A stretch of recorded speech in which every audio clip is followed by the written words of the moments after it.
We're good. Okay, perfect. Okay. Okay, hi everybody. My name is Dave Bloniarz. I'm with the U.S. Forest Service Northern Research Station, and we want to thank you for joining our webinar today, our iTree webinar that we do on a monthly basis. One of the things that I'll introduce to you first is how to use Zoom, which is the interface that we're using for the presentation. And a couple things that you really need to note would be in the top right corner. If you want to look at the full screen icon, that will allow you to see some of the slides that are shown a little bit bigger. If you need clarification on those or to see them a little bit more visibly. And if you get out of the full screen mode, down the bottom, you're going to see a chat icon. And if you click on the chat, that will allow you to then see and type in questions that you might have for the presenters. So that's how we're going to communicate your questions to the presenter. And at some point, we may be able to bring you in live with questions on audio. But to start, we generally have you type in your question and we try to answer those as best we can. So that would be very helpful, and the full screen mode really works out well for most of us. Today, we want to thank some of our partners, the U.S. Forest Service and all of our partners with iTree, the Davey Resource Group, and the ISA and Casey Trees, the Arbor Day Foundation, and the Society of Municipal Arborists. And also today, we have a couple presenters that will be presenting from various places, including Australia. And we want to thank them for joining us today. Jenni Garden is from Seed Consulting. And then Taykhoom is from the School of the Art Institute of Chicago. And let me just go back to this one slide here. Oops. We have Arbor Aegis here, is Naomi Zurcher over in Europe, who tries to promote this throughout the European network. So, and then Davey, our main partner on all of the webcast and the iTree platform. And also joining us today from Davey and the Forest Service is Krista Heinlen. Also, Al Zelaya will be on. And then, as I mentioned, Jenni and Taykhoom will be presenting some very interesting projects for you to take a look at. And I'm sure you're going to have some great questions for our speakers. So right now, what I'd like to do is turn it over to Krista. And Krista is going to basically moderate most of the session today. And then I'll be back at the end with some other information for you. So thanks for joining. Hi, Dave. Thank you. And thanks to everyone who has joined us for today's March webinar. As Dave mentioned, our working title today is different ways that you can use your iTree benefits to implement change, and that can take a variety of forms. One of the things that we did earlier this year was check in with some of our regular users and webinar participants, and based on the feedback that we got, it helped us see that one of the things that would be useful to our network was definitely to take a look at the ways in which real-world applications are being implemented in terms of turning your iTree results into things that you can use either to help with policy in your region, to help with various constituents, or even just talking to community members and doing different levels of outreach about the benefits of your tree programs, or for those times when you need to emphasize the benefits of trees, again, either for those public health issues or for those parks and recreation goals. We are going to hear from a subset of our users today who have shared their success stories with us along the lines of these efforts, and frankly, you know, we're gonna hear from them about how they generated their ideas, how they incorporated the results of their various iTree projects from a number of different tools, not simply using one thing like Canopy or Eco, and sometimes they've used a number of tools in the process. And we'll look at the different ways that you can personalize the kinds of results that you might get from iTree. So some of the people that we're going to hear from today have made some really creative efforts to turn around the ways in which they want to talk about the benefits of trees depending on their particular audience, and whether or not it's a customize, like a customized map from one of the tools, or if it's a way to take data from your project and export it so that, you can turn it into other visualizations or graphics. Some of these people have been very creative with those endeavors, and, at other times it's, ways to take even the ready-made reports or vehicles that iTree can provide, and look at some of the ways that they can be distributed in efficient and effective manners. So with that, the first person that I want to introduce today is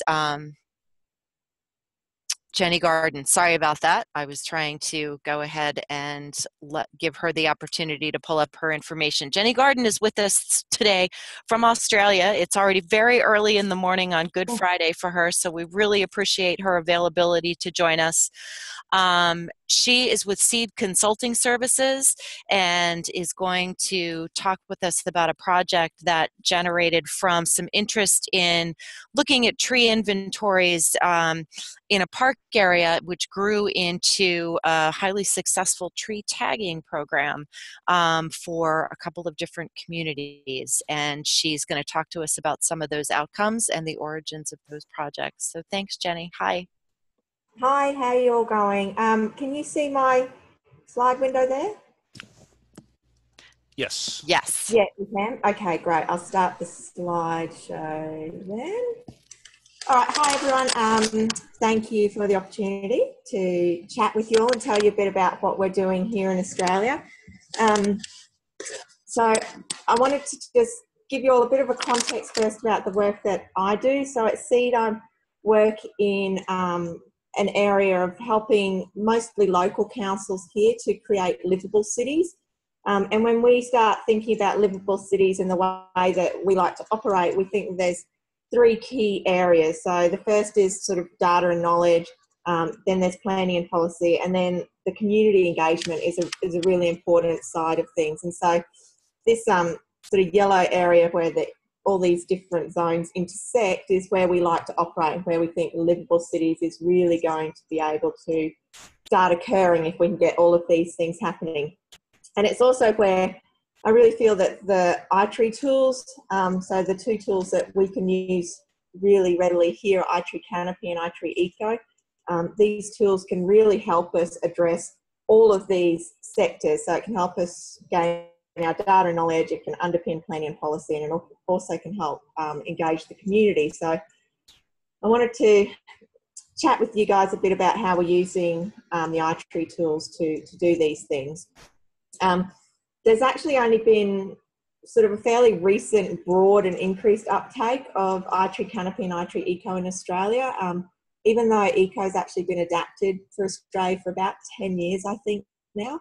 And there's probably a bunch of reasons why it hasn't been more broadly used earlier.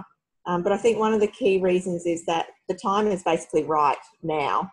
So our local councils here are really starting to accept and recognise climate change impacts and how that really influences urban heat, and then all of the implications of that on human health and the environment. There's also an increasing general acceptance of trees and other green infrastructure, and how they can really help significantly cool the cities, and also a bunch of other benefits. But then on the flip side is that some of the biggest key issues here, and I'm sure it's similar across the globe, is that most of the land in our urban areas is privately owned, and we're getting an awful lot of urban infill on private land, which is resulting in a loss of trees and canopy. And so local councils that may have planting and canopy targets, they really can't achieve these targets on public land alone. So we really need that community buy-in and that private land buy-in. So we need ways to help better value trees and to change how people in the community are perceiving trees and appreciating the benefits of trees. So this is really where I found in my work that iTree Canopy and iTree Eco has really come to the fore in helping to sort of demonstrate the real value of trees as a true asset in urban areas, and the benefits for those, and communicate with the community. So just to give everyone a bit of a context, make sure we're all thinking about the same area. This is South Australia here, so right down the southern centre part of Australia. Adelaide's located right down the bottom here. So that yellow section there is actually Adelaide City Council, and you can see some of the other local council boundaries. And the dark purple area is what's referred to as the Greater Metropolitan Adelaide region, and that's where most of the population of South Australia resides. And it's also where I've done most of my work using UNRI, Canopy and Eco. So one of the first projects I did, and this is looking back, I guess late 2015, 2016, early 2016, was an UNRI Canopy land cover mapping project for the city of Charles Sturt, which is located here to the northwest of Adelaide City Council. And we did a project for them which assessed each of their suburbs independently using UNRI Canopy. And then we sort of collated all of that information to give us some outputs across the broader city. We used 12 land use categories, but all of these categories were able to be nested within a few really key sort of broader categories that we were interested in. So those were the amount of impervious surfaces, the amount of canopy cover, and the amount of plantable space. And what we did was assess land cover for the current time period using the most recent aerial imagery, but then we also assessed these points over 2 historical periods as well using historical aerial imagery. And then we took it a step further and had a look at how land cover had changed over time and also by tenure, so how it had changed on private versus public land. And if you're interested in the details of the report, the link is there. It's available on the UNRI Reports website. And we got a bunch of really interesting outputs. So we got these sort of general outputs about current benchmarking, so where are they at just now. We could also, because we've done historical analyses, could generate maps at the suburb scale that showed, so the grey ones here are impervious cover change between 1998 on the left and 2014 on the right. The green maps are looking at canopy cover change, and then the orange maps are looking at plantable opportunity change. So that was quite useful for the council to be able to see that and demonstrate that to their elected members. But then the really interesting work we found came out of our tenure analysis, and this was taking the outputs from UNRI Canopy and overlaying it with a tenure layer we generated in GIS. And what we found in particular, you could start saying how the trends have changed on private and public land. And the most interesting finding for the councils especially was this change in tree canopy cover. So they have objectives of trying to increase canopy cover in their council area. And what we started telling them, if you have a look at this top cell, was actually between 1998 and 2014, they'd had an overall decline in canopy cover in their council area. And they were saying, no, that can't be right because we have done so much planting, particularly in the early 2000s, we can't be losing canopy cover. And when we broke it down by private and public tenure, you can actually see that between 1998 and 2008, on public land, there was an increase in canopy cover, so that reflected their planting efforts. And this slight decrease to 2014 is an insignificant change here. But during this time period, where we've got an overall increase in canopy cover on public land, we had on private land a decrease in canopy cover happening. And this was significant decreases in each time period. And we were finding that the loss of canopy cover on private land was outpacing the gains of canopy cover on public land. So this was quite a concern for the councils and really helped them to underpin a lot of their strategic decision making. So particularly where they might want to focus tree planting programs, but also where they wanted to focus on community engagement programs around the benefits of trees. It also helped to underpin the revision of some of their existing policies and strategies, but also the generation of new plans, such as the Tree and Streetscape Management Plan, which pulls on the findings from this project. The outputs are being used for monitoring evaluation. So every 3 to 5 years, they will be reassessing these points using updated aerial imagery to see how they're tracking. It's helped to advocate for some additional studies. So we're starting to do some more, some eco-based studies now with them. And it's also helped to talk with the community about what's happening in the council area and why certain things, certain programs are being enacted.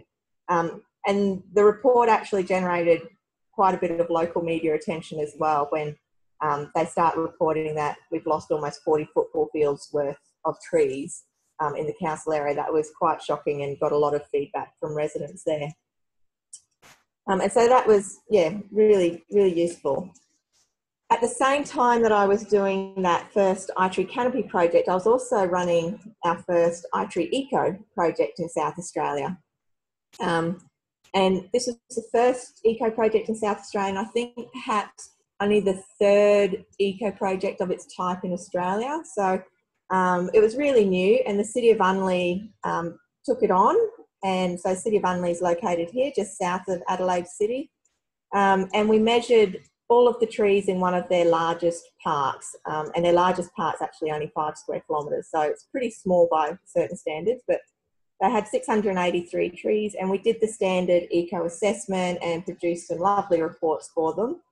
And that report is also available on the iTree Reports website. But one of the really cool things that we got out of this project was Council wanted to know how they could use this information to really engage with their community, and it needed to be fairly non-technical to engage the community. So what we ended up doing was generating tree tags. And the City of Unley was the first to generate these tree tags in Australia. And what we did was completely ignore the dollar values allocated to benefits because the council really felt that was a bit too controversial. They didn't really want to be talking about putting a dollar value on a tree. And instead, we really wanted to try and change the public's perception and awareness of the range of benefits that trees can provide. And so we started producing these tree tags, which just gives a little snapshot of some of the benefits. And we started converting some of the technical details, so for instance, the square metres of shade, into metrics that were more readily relatable by people. So we start talking about shade being equivalent to a certain number of beach umbrellas. And we were finding that people were really relating to this and saying, oh yeah, I get that. And they remember that. Even simple things like knowing the name of the tree and how tall it is, people were loving. And so we did some surveys. We had a free community event where we launched these tree tags, and we did some surveys about what people thought about the tree tags, and overwhelmingly people thought they were brilliant and they wanted to know more and they wanted to see more up around the city. They wanted to get the kids engaged. It was creating this complete 180 shift in people's perception. So one lady that I talked to said, oh, before I read the tag, I just thought that was an old ugly tree. But after reading the tag, I don't think that anymore, and I'll look at other trees differently as well. So it was really quite eye-opening and quite encouraging how positively these tags were received. And the summary report I did based on the community feedback is also available on the iTree Reports website there. So after that initial launch event, tree tags have suddenly kind of exploded in South Australia, and councils are loving them and adopting them. And so we're doing lots of little eco projects around the place in various parts for local councils and generating these tree tags. And they're hugely flexible in design and information content. We started sort of evolving them. So from this first Unley tree tag, we've now got sometimes, an age category. So whether the tree is a child or a teenager, an adult or a senior. We started doing things like down here, the latest tree tags for Tea Tree Gully, I absorb enough carbon each year to fill however many party balloons. So it's just relating these relatable metrics, the technical details into these metrics that people can understand. So hugely popular. And then Adelaide City Council, when we ran it with them, they said, well, we want to take it a step further and we're going to run a tree trail. And this is just taking it a step further in terms of community engagement. So the tree tags were set up along one of the main streets in Adelaide City, and we had a whole lot of other activities happening on the day, and there was a brochure generated so that kids could take this brochure and follow the tree trail, and on each tag there was a letter associated with the tree tag, and the kids had to follow the trail, fill in the letters in the right order, and it spelled out a secret message for them. And there were sort of scavenger hunts that they did along the way as well. And it was so well received and hugely, hugely popular. So much so that, oh, hang on, it's not clicking through, there we go. Other councils are now starting to launch their tree tags using a tree trail event. So we're actually launching Tea Tree Gully's tree trail. So the Tea Tree Gully tree trail, it's a tongue twister there. On April 19th, we'll be launching that. And it's really great to start getting community feedback. And one of the other things we do is generate some vox pops. So there's some links available on this presentation here for the Unley vox pops and also the Adelaide vox pops to give you an idea of what we do. So yeah, it's proven to be very, very popular. And yeah, we're now looking at ways to try and streamline these tree tags into an online portal where people can order and design them online. I've also just finished doing our first tree tag project in schools, so it's so flexible that we can start sort of taking it to the schools as well. So Gilly Street Primary School in Adelaide City Council, we did a bit of a training project with their Year 5 class. So this was their English as a second language class, and it was a collaborative project with Adelaide Council. It was really positive, and we started talking to this class about things like trigonometry, as we now call it. So how to measure the heights of the trees and looking at the DBH and things like that. And so the kids measured some of the metrics. I went out and collected the rest of the metrics that we needed for an eco project, and we did the modelling and generated the tree tags based off that. And there's now a lot of interest in other schools in South Australia and Queensland to do similar things. So it was a really positive experience there. Just a couple of other sort of outputs from some of our eco projects. So the City of Burnside, which is just to the southeast of Adelaide City Council, just launched this week their Urban Forest Interactive, which they have heavily borrowed from other interactive websites around the world. So for instance, from City of Melbourne and New York's Interactive and London as well, and they sort of cherry picked what they like about those sites and put together their own interactive. And you can see here some of the eco benefits, eco outputs being reported there. So it's a really good community engagement. Like I said, it's only just been launched this week, but already they're getting a hugely positive response from the community about this interactive website. So that's, I think, all I really wanted to talk to you about. I've sort of rushed through it, but if you have any questions, I'm more than happy to have you contact me about other questions. And yeah, we'll leave it at that, I guess. Okay. Jenni, that was fantastic. Thank you so much. We've definitely already gotten a few comments about how great they thought the tag project was. And I can't lie, I'm a total map nerd. So the illustrated map of the tree trail was excellent. But I also want to thank you for sharing kind of, the origin story of this project and the way that it was an opportunity to work with the local councils in terms of, the ability for using iTree tools to maybe tell you something about your results that you weren't expecting, and the way that it helped you discover the difference between what you could see happening with public planning projects versus the things that you could see happening on private land. And I did want to, Jason let me know that we have seen a couple of specific questions for you. I think there may be 2 or 3, but I did want to go ahead and give him a chance to present those to you, so that in the event that we lose you to Australia Yeah. time before the end today that you have a chance to address them. Yeah, please go ahead. I'm just scrolling through now the questions. Hey, Jenny. Yeah, I can just read them off to you if that's just Yeah. as easy. Yeah, thanks.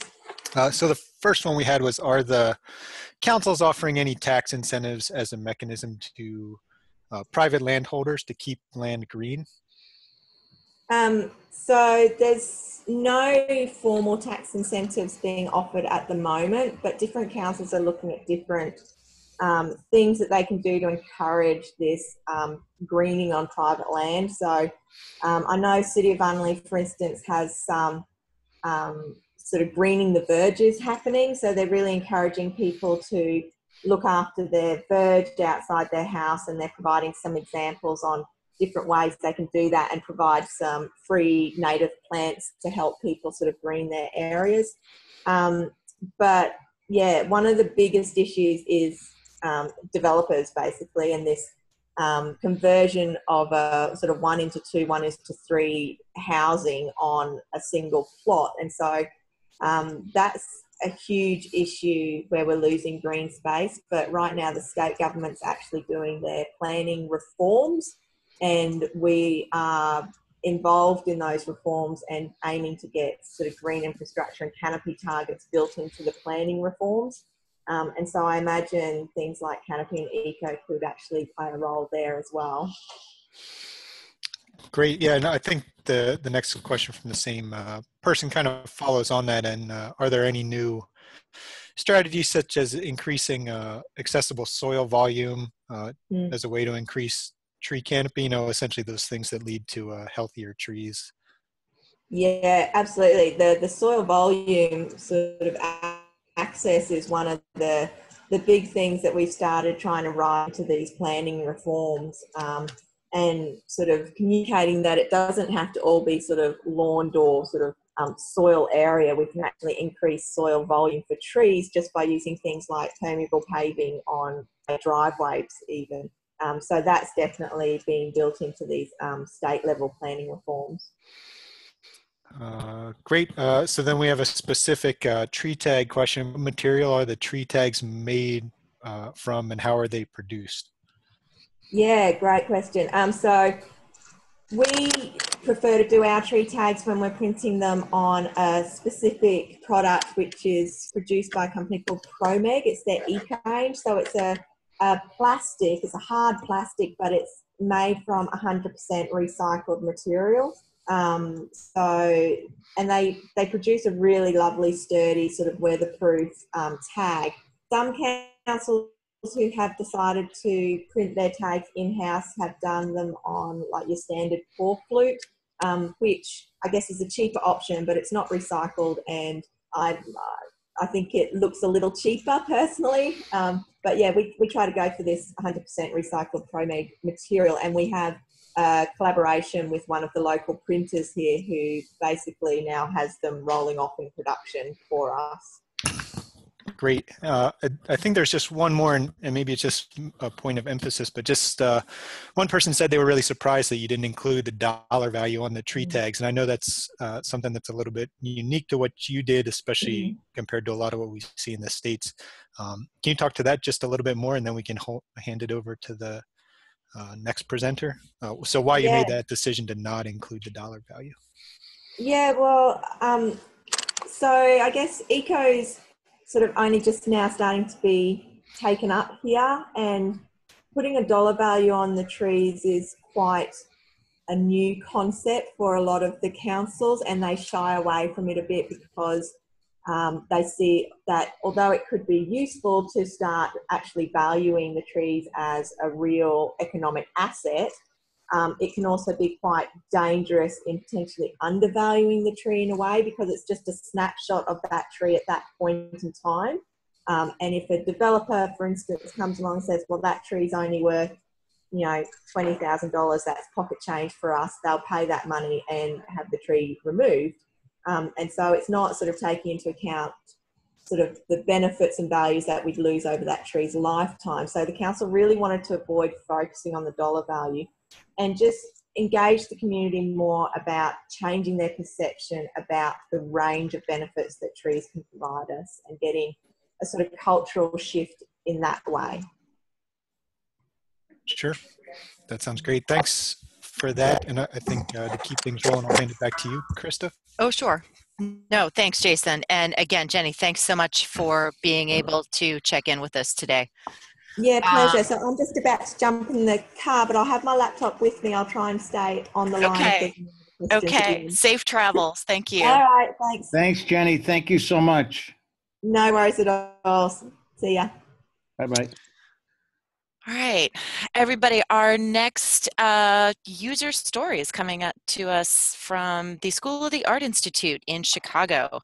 Taykhoom Biviji is going to talk to us about the Oaks of North Lawndale project, which is one of the local neighborhood communities in the city of Chicago, and their planting project was based on, or inspired by, I guess, an art installation that involved some planting of some oaks, but they found a really interesting and effective way to specifically tie this into the community involved, and some of the things that they saw were surrounding factors that were going to help this tree planting project have an impact. So with that, Taykhoom, take it away. Hi everybody. I'm just about to share my screen. Yep. All right. We gotcha. Thank you. So hi, thank you for having me over here. I want to talk to you guys about, as mentioned, the project's name is Oaks of North Lawndale. And in a lot of ways, the most simplest form to look at the project is it's a tree and a stone.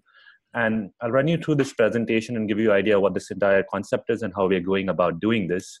So I work at the School of the Art Institute of Chicago, and I work in the Office of Engagement, and this is a fairly new office. We're a 150-year-old institution, and this office is about 2 years old. And it's informed by very strongly by a core value of Chicago, the one that I've highlighted. And I'll just read out that core value to you.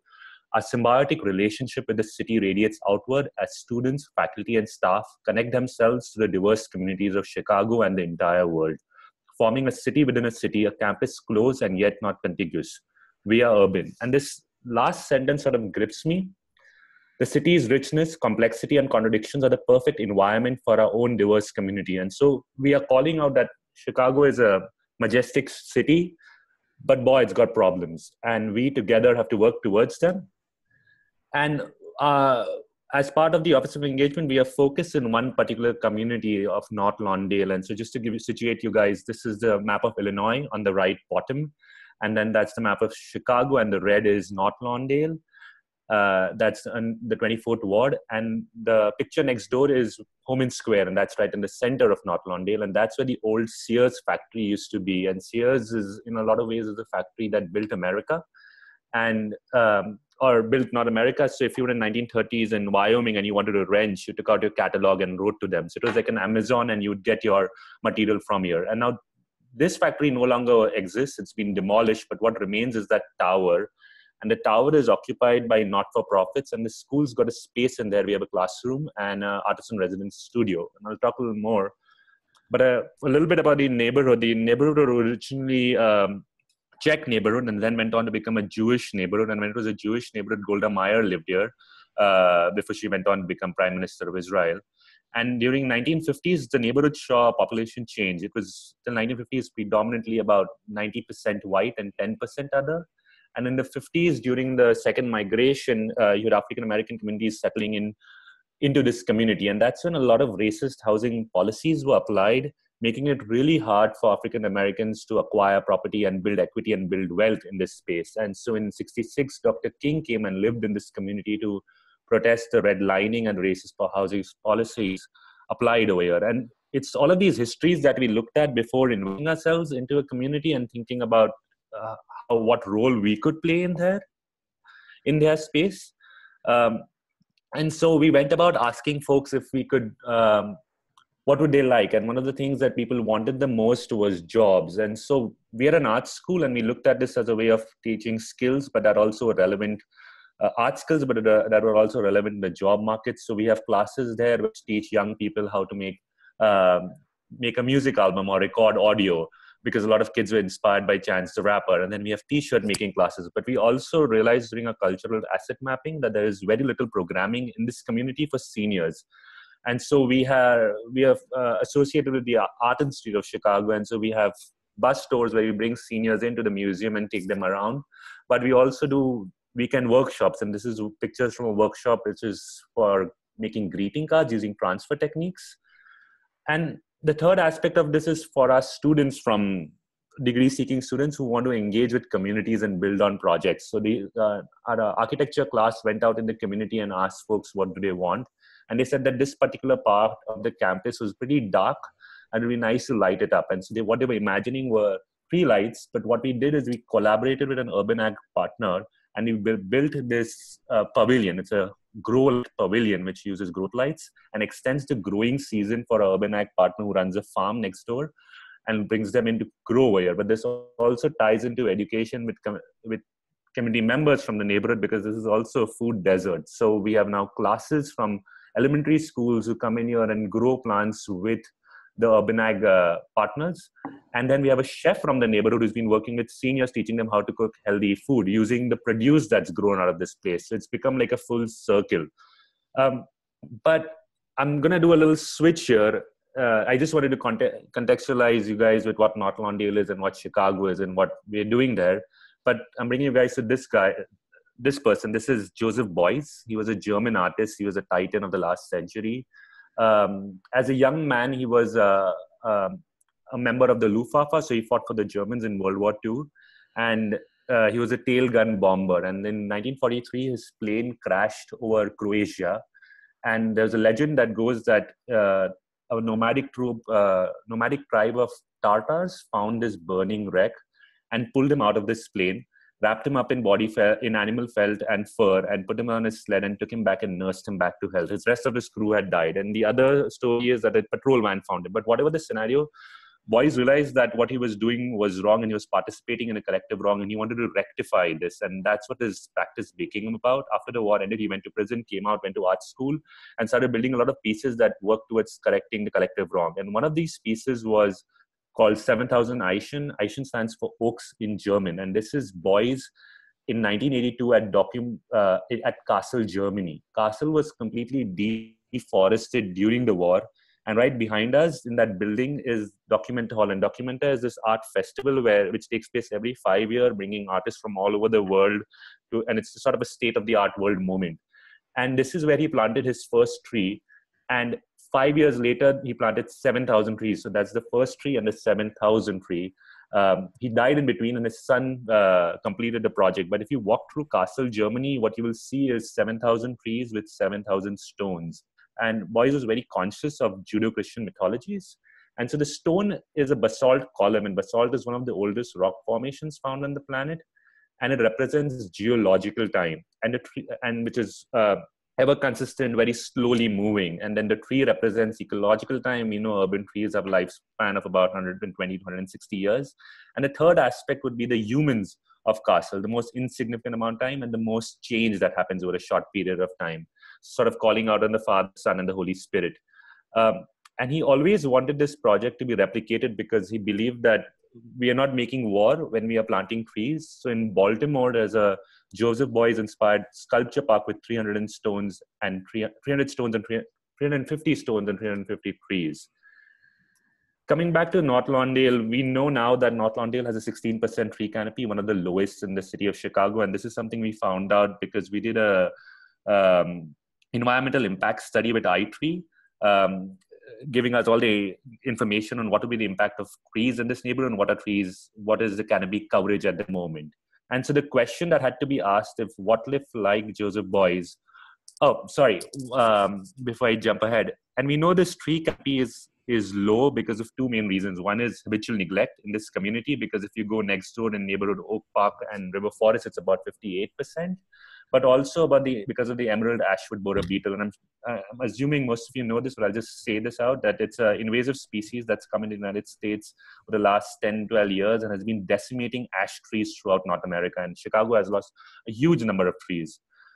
And so the question that has to be asked is, what if, like Joseph Beuys, over the next 5 years, we were to go about planting 7,000 trees in the North Lawndale community, connecting Garfield Park and Douglas Park, and creating what would be what one of the architects of the city called city within a garden, but also that would mean raising the canopy coverage in the neighborhood to at least 23%, representing an increase of more than 38% over current canopy amounts. And these are numbers we got out of the environmental impact study we did with iTree.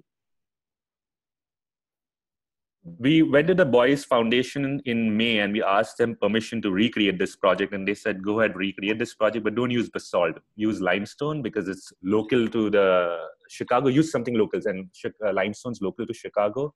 And there's also this rich history of council rings. If you see on the picture on the right, this is one of the parks or bordering on the community, and they have these council rings. And Jen Jensen, who designed these parks, saw parks as open spaces for all to come together and sit, no matter what your socioeconomic status.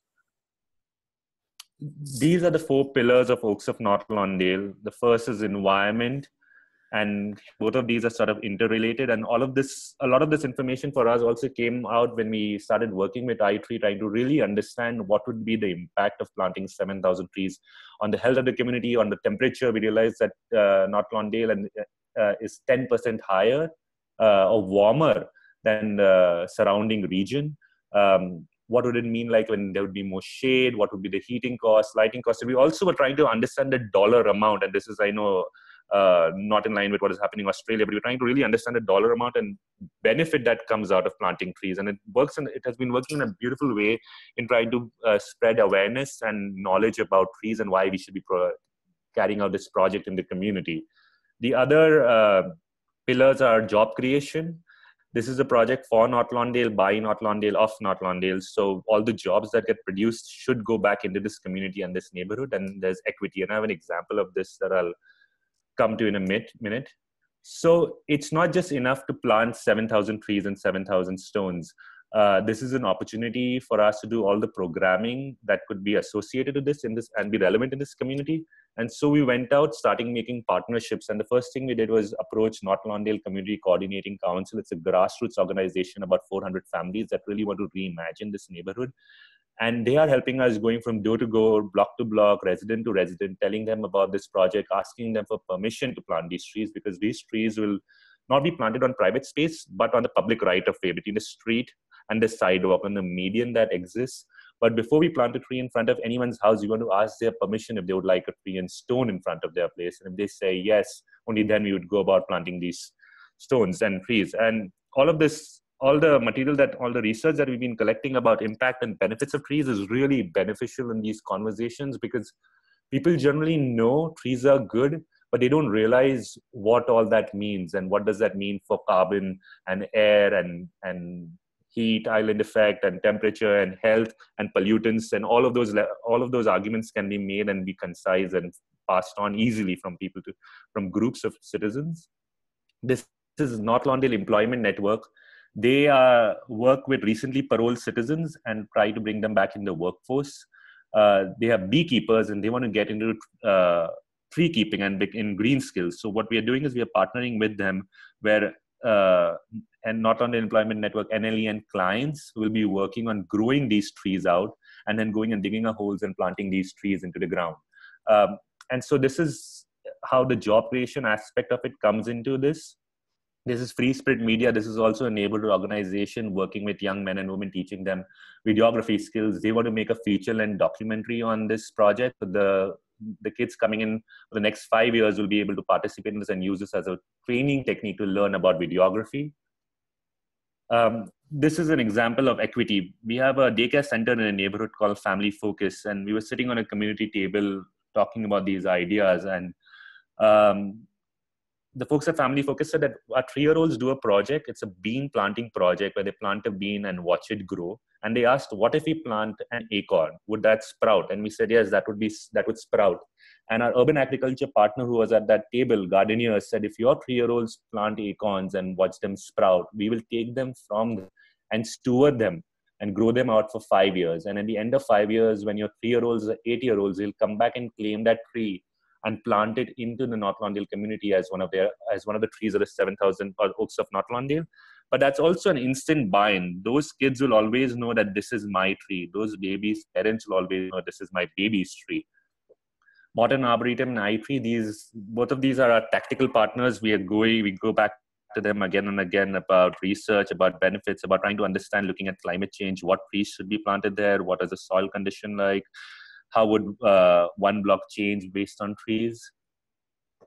Growing Power, they are a group based out of Milwaukee, and they're interested in the entrepreneurial side of urban ag, and they're interested in seeing how we can grow black walnuts on some vacant lots and train residents to harvest them and press them for nut seed oil and sell black walnut oil. And black walnut oil has a very high market value because it's used for medicinal purposes. IFF and Home Square, our hometown downtown partner, we are located in this tower and we are centered out from here, spreading out into the community, spreading the trees out in this from here. And these are all our city partners. The alderman of the neighborhood is a big supporter. We got a grant from the Department of Cultural Affairs to support this. There's another agency called Metropolitan Water Reclamation District. They want to give us 5,000 saplings and so that then clients can grow them out and learn how to grow them and then plant them out into the community. But this is something else which we were trying to get at. 10% increase in canopy was associated with 12% decrease with a roughly 12% decrease in crime. And this is a study that has come out of Baltimore. There's also other studies that have been looking at, and this may not be like the main goal of this project, but this is something we're very conscious of because North Lawndale is also one of the neighborhoods that gives Chicago an infamous name. It's currently the second most violent neighborhood in terms of gun violence in the city of Chicago.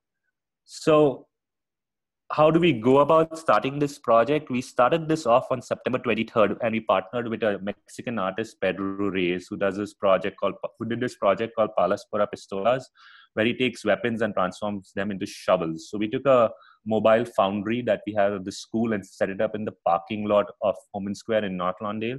And we got confiscated weapons. These are gun parts. And we melted them down.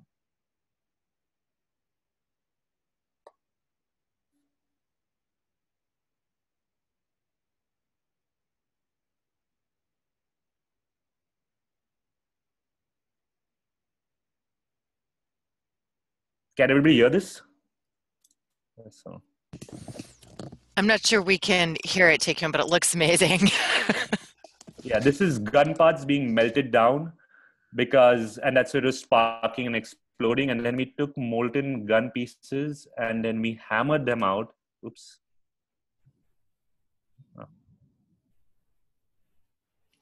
And made shovel heads out of them.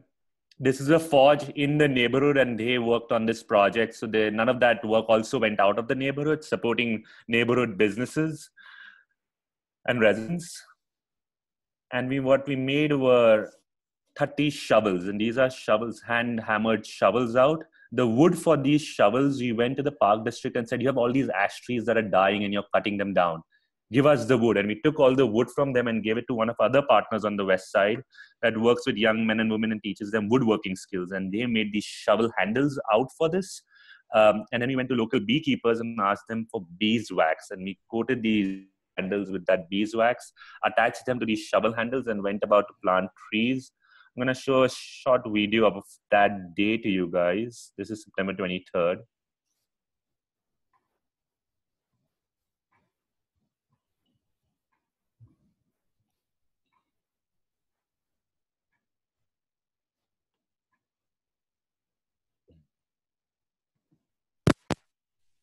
The idea was basically that for every gun that was out there, now there was a tree.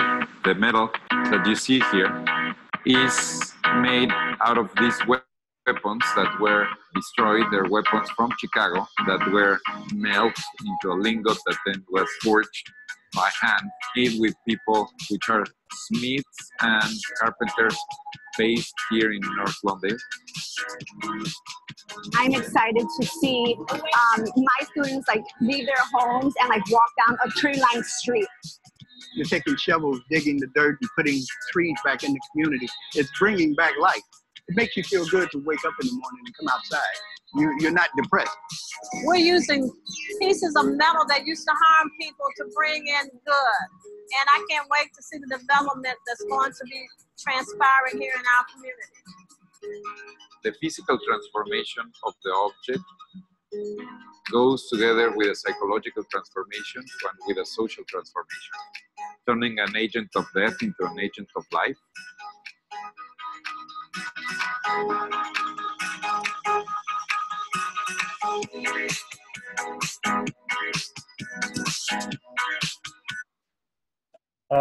We have a Facebook page, so if you want to follow up on what's happening in developments, you can follow up on that. I really like that tree tag idea, and this is something I think we definitely want to integrate into our project as we go about planting trees. We are looking to plant about 300 trees in the next planting season, so that will be towards the end of summer and fall in the community, and then keep growing every year, planting more and more trees till we reach about a total of 7,000 trees. I also wanted to mention the project is called Oaks of North Lawndale, but that's the tip of the hat to Joseph Boyce. All the trees will not be oak trees, it will be a diversity of trees that will be planted. Thank you. That was pretty incredible, Taykhoom. Thank you very much. And I do sort of, as we, since we went ahead and did this with Jenni, I'm going to go ahead and give Jason a chance to let you respond to a few of the questions that I saw we got. But we also received a number of comments on how great they thought the overarching goals of that project were and the things that you implemented.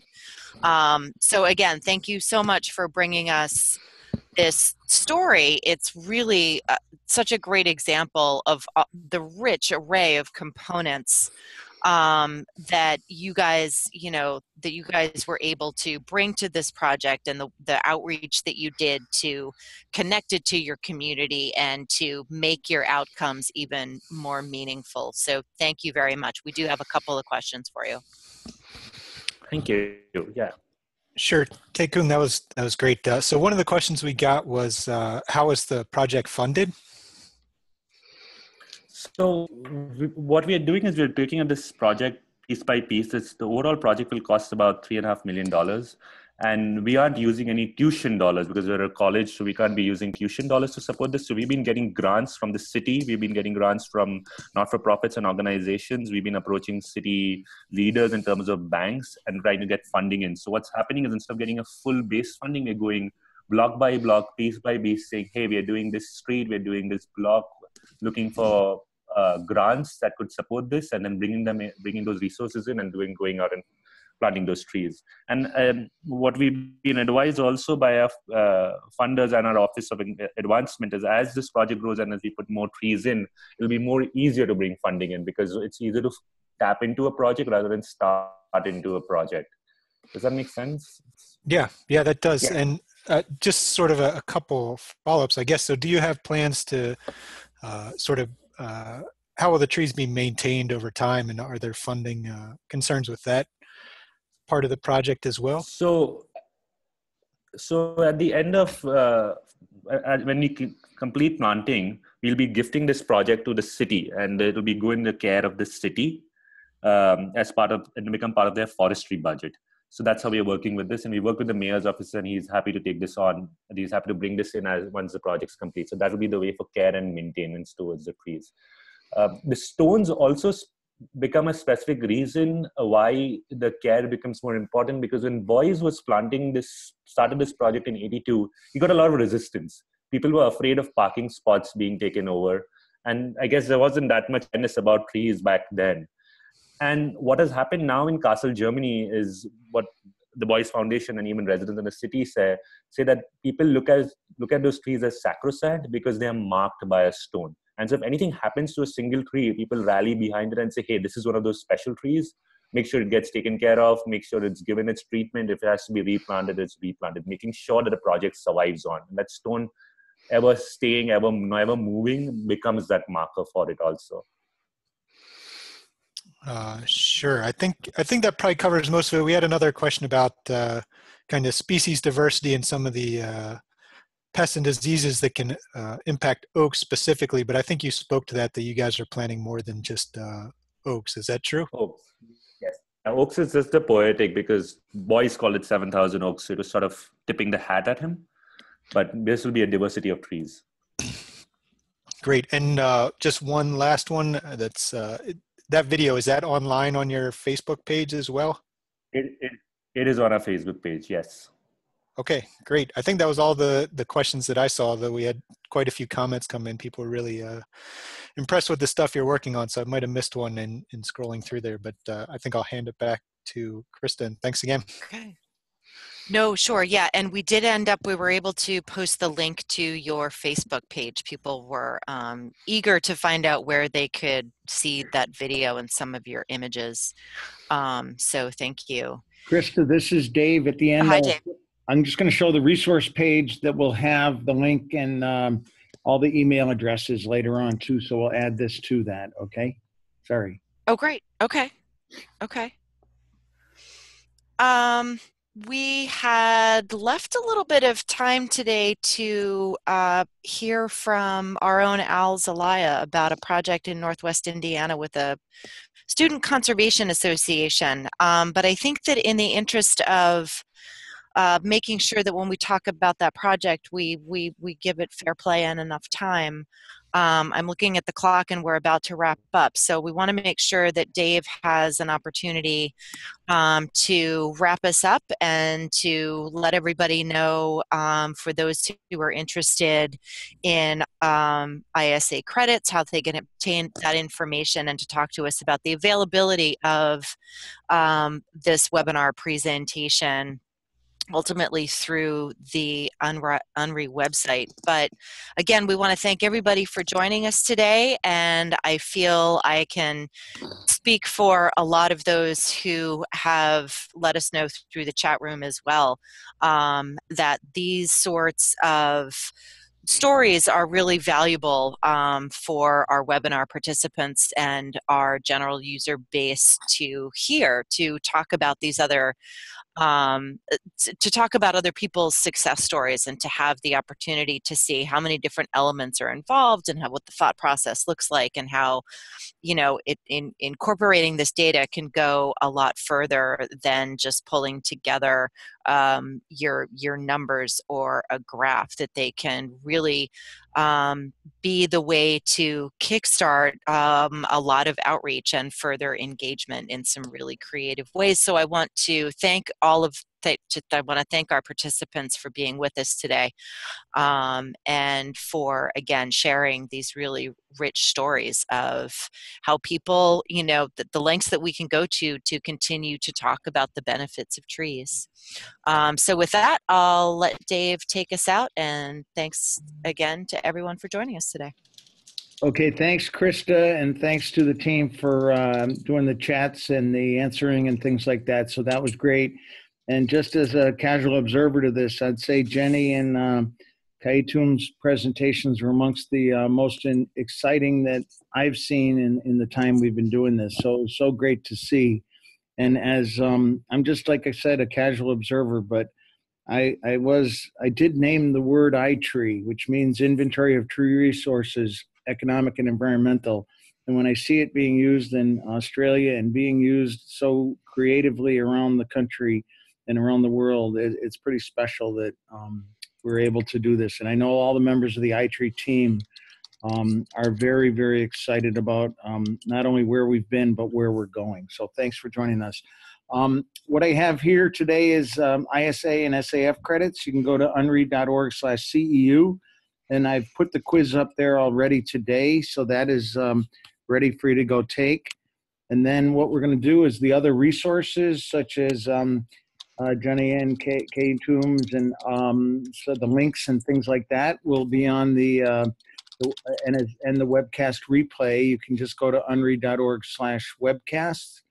And if you click on iTree Workshops, it will get you to that link. But if you just get to unri.org, it should be right on the home page that you'll be able to see that. So we'll have everybody, including Krista and Robbie and Jason and Al's emails for you. So any questions on that, along with Jenni and Taykhoom's contact information, which I think really is important because folks are going to have a lot of questions. The other thing which is cool is that we do have the recording available for you. And I'll go back to these in a second, but our next webcast is tentatively scheduled for April 26th at 1 p.m. We have not come up with a topic yet, but that was going to be based on where we ended up today, based on today's webcast. So I know, Al, we're not going to leave you in the dust, so we're going to have you presenting somewhere sometime pretty soon, and I think it'll be on the next cast. But we'll work on that over the next couple of days and get that out to everybody along with the login information for that. So again, the replay and downloads and resource contacts you can find at unri.org/webcasts.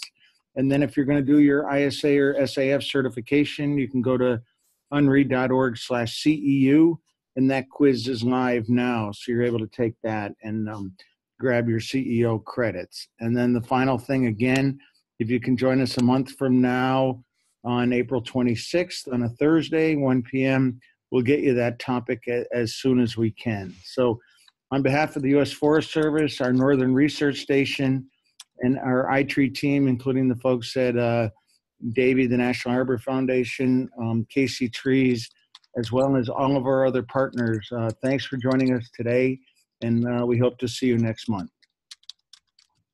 Thanks, Dave. Okay, thank you.